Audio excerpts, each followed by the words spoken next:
Gonna hop into another swing check here from my buddy Blake. This is Ryan from Golf Fit. By the way, you guys, I do have a school now. If you guys are familiar with school, it's an online education platform.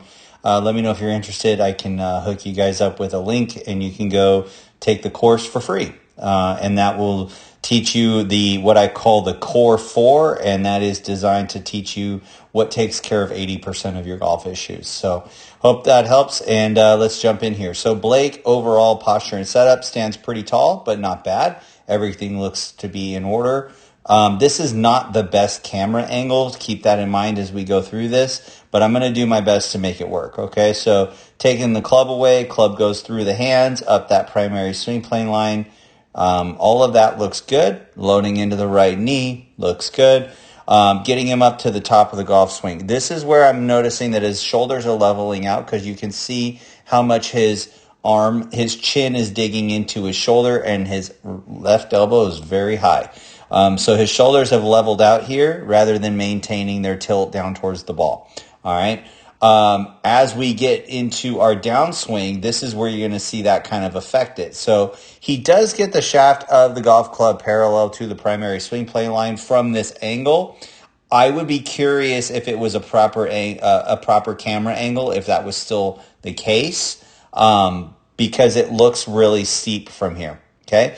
And because that angle is very steep as he comes down, his hips have a ton of ability to rotate.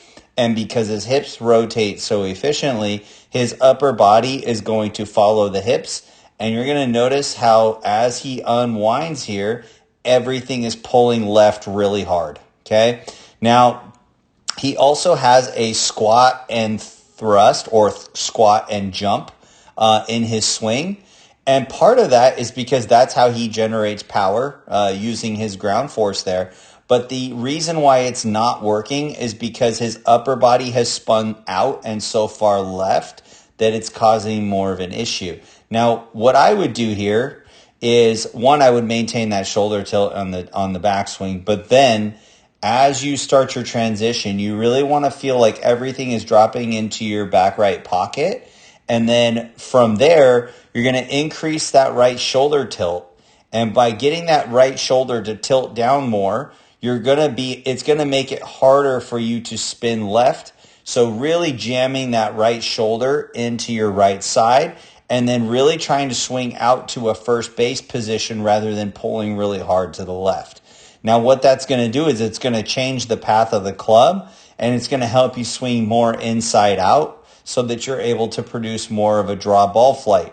Right now, if I had to guess, when you're making good contact, you're probably hitting whatever you want, but then when the timing gets a little off, or you're just having a day where it's kind of not the greatest day, you're probably hitting a lot of shanks and hosel shots because of the jumping that I see.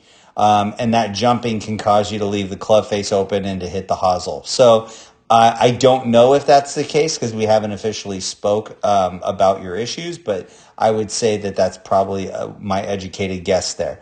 Now, again, the way that we fix this is by getting your right side to really compress more into your right hip. And you'll notice if you go back and you watch my Dustin Johnson video that I did a long time ago, you're going to see what I mean by that.